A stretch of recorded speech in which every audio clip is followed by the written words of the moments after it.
From Manila to the globe, this is World Newsfeed, bringing you the biggest stories shaping our times. Good morning, I'm Raine Musñgi. Let's dive into the headlines making an impact across the world.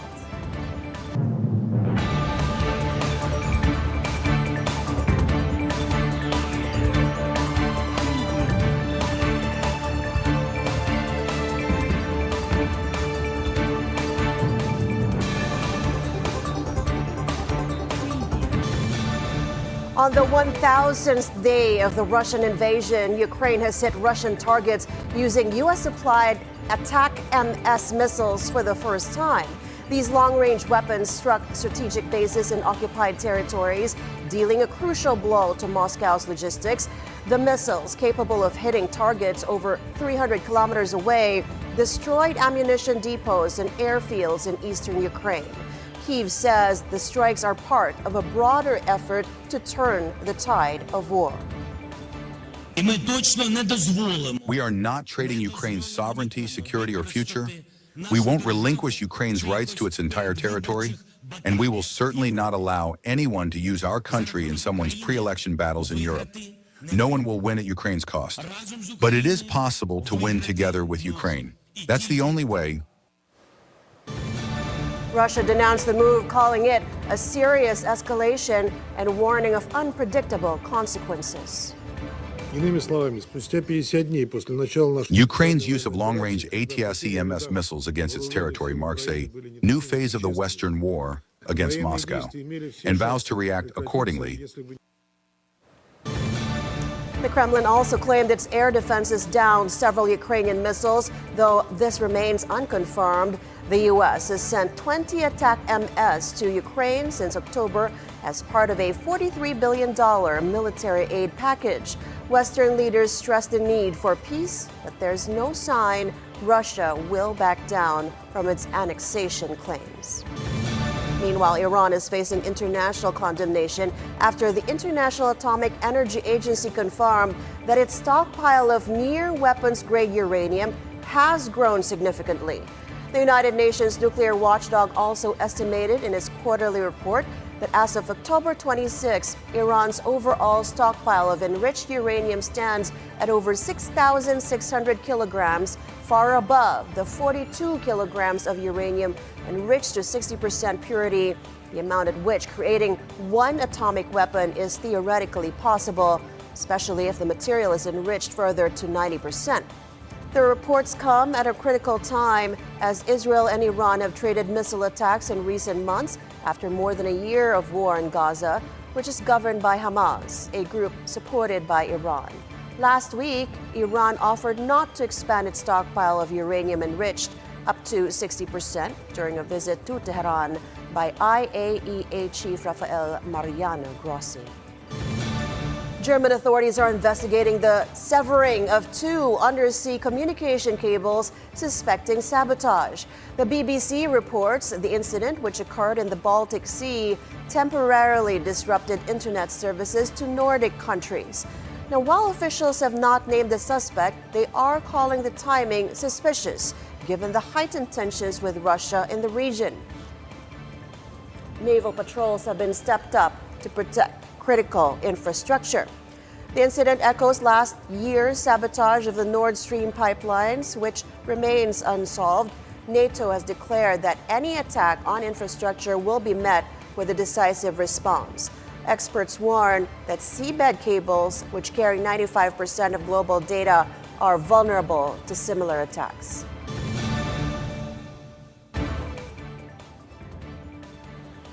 Finland's National Bureau of Investigation says it has launched an investigation into a severed undersea telecoms cable connecting Finland and Germany, which it considers sabotage by Berlin. The submarine cable connecting Helsinki and the German port of Rostock was cut south of Åland Island in Swedish waters, some 700 kilometers from Helsinki. Within 48 hours, another telecommunications cable was cut in the Baltic Sea, linking Lithuania to Sweden, prompting European officials to say that they suspect sabotage and hybrid warfare linked to Russia's invasion of Ukraine. Lithuania is increasing surveillance after damaged undersea cable raised security alarms across the Baltic region. Sweden and NATO allies have deployed patrols to ensure the security of critical infrastructure. South Africa is set to lead the G20 presidency with an ambitious agenda that includes promoting inclusive growth and ensuring food security for all. President Cyril Ramaphosa announced the priorities as he addressed world leaders at the G20 summit in Rio.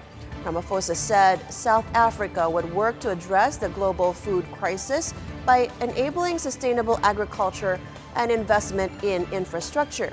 The president's remarks come as the G20 prepares to confront the impact of climate change and inequality on the global economy. South Africa plans to push for policy changes that will facilitate wider access to nutrition and economic opportunity, particularly in African countries. Activists projected images with messages calling for environmental action from G20 members.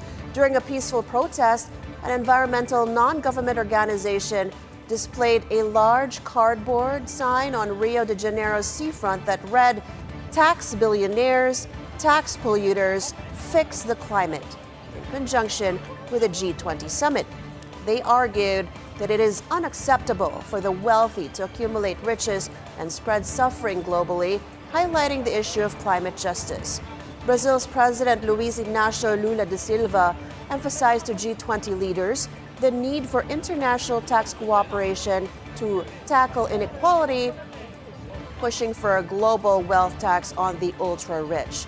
As G20 leaders met at Rio's Modern Art Museum, discussions reflected a shifting global landscape with U.S. President-elect Donald Trump returning to power. Still in Brazil, police on Tuesday arrested 5 people, including a member of former President Jair Bolsonaro's cabinet, suspected of involvement in an alleged plan to kill then President-elect Luiz Inácio Lula da Silva in 2022, days before he took office. Documents seized by police revealed a plan to shoot or poison Lula and his vice president-elect Geraldo Alckmin and stage a coup to prevent him from returning to power.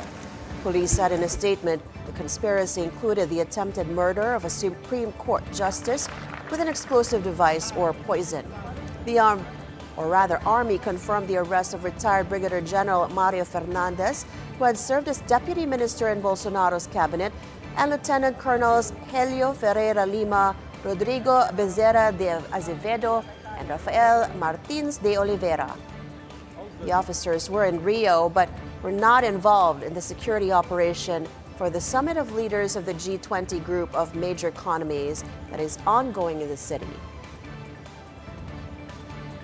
The United Nations interim force in Lebanon said that 4 Ghanaian peacekeepers were wounded on Tuesday when a rocket that was most likely fired by non-state actors hit their base in southern Lebanon. Peacekeepers and facilities were targeted in 3 separate incidents on Tuesday. The UNIFIL says Israel's military that Hezbollah had twice fired rockets on Tuesday that damaged UNIFIL posts. This week, both the Lebanese government and Hezbollah agreed to a U.S. truce proposal. A senior Lebanese official told Reuters, while cautioning that Lebanon still had comments on the draft.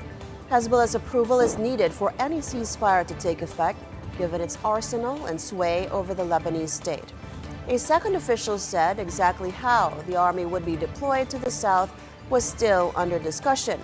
The United States is keen to see the army confront Hezbollah more directly and share that view with Lebanese officials. So you might have seen that the President's Special Envoy Amos Hochstein was in Beirut today, meeting with the Speaker of the Lebanese Parliament. He gave a press statement after that where he made clear that we have made significant progress and that an agreement is within reach, but it's going to take decisions by both parties, by both Israel and Lebanon, to actually get an agreement, and that's what we're going to continue to push for.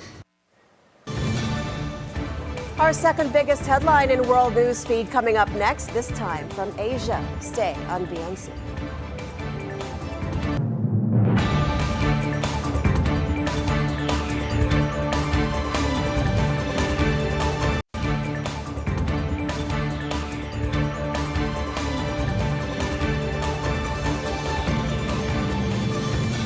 Welcome back on World Newsfeed. The United Nations Human Rights Office voiced concern on Tuesday about the use of a security law in Hong Kong to jail 45 pro-democracy activists, but said it had no plans to cut off its ongoing dialogue with China. Hong Kong's High Court jailed the pro-democracy activists for up to 10 years following a landmark national security trial that has damaged the city's once feisty democracy movement and drawn criticism from the US and other countries. A total of 47 pro-democracy activists were arrested and charged in 2021 with conspiracy to commit subversion under a Beijing-imposed national security law, which carried sentences of up to life in prison. Benny Tai, a former legal scholar identified in the judgment as a mastermind in the activist plans, was sentenced to 10 years in jail, the longest sentence so far under the 2020 national security law. The charges related to the organizing of an unofficial primary election in 2020 to select the best candidates for an upcoming legislative election. The activists were accused by prosecutors of plotting to paralyze the government by engaging in potentially disruptive acts had they been elected. We believe that this sentencing reflects the severity of the crime and also demonstrates that crimes endangering national security must be strictly punished. The harsh sentences send a clear message to society that we will not tolerate any actions that threaten national security, including attempts to subvert state power. We will thoroughly review the sentencing details and consider whether to appeal the individual sentences. Moreover, Benny Tai's proposed 10-step plan for mutual destruction is, in fact, a call for revolution. Additionally, the court believes that all the primary candidates played indispensable roles in this conspiracy. The risk to national security still exists in Hong Kong, although it has moved from chaos to governance and revival. We are gravely concerned by the use of these security laws and the breadth to criminalise conduct protected by human rights to freedom of expression, peaceful assembly and association. Beyond the large numbers of accused directly impacted by criminal proceedings, these laws have major chilling effects on others in Hong Kong SAR, including the media, political dissidents, legislators, human rights defenders, lawyers, students, academia, bloggers and artists. A driver in an SUV plowed into students and pedestrians outside a primary school in southern China Tuesday, leaving several people injured. State media said as worries spread over a spate of violent attacks in the country in the past week, CCTV and other state media also reported that the SUV hit people outside a primary school in Changde City in Hunan Province as students were coming in for the day. The injured were rushed to hospitals. Police say the suspect, a 39-year-old man, has been detained. Authorities are investigating his motive.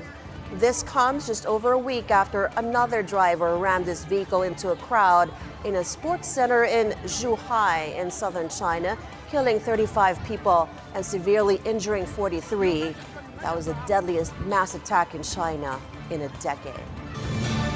In Croatia, authorities have reclaimed jurisdiction over a high-profile corruption case involving a former minister, igniting controversy in Europe.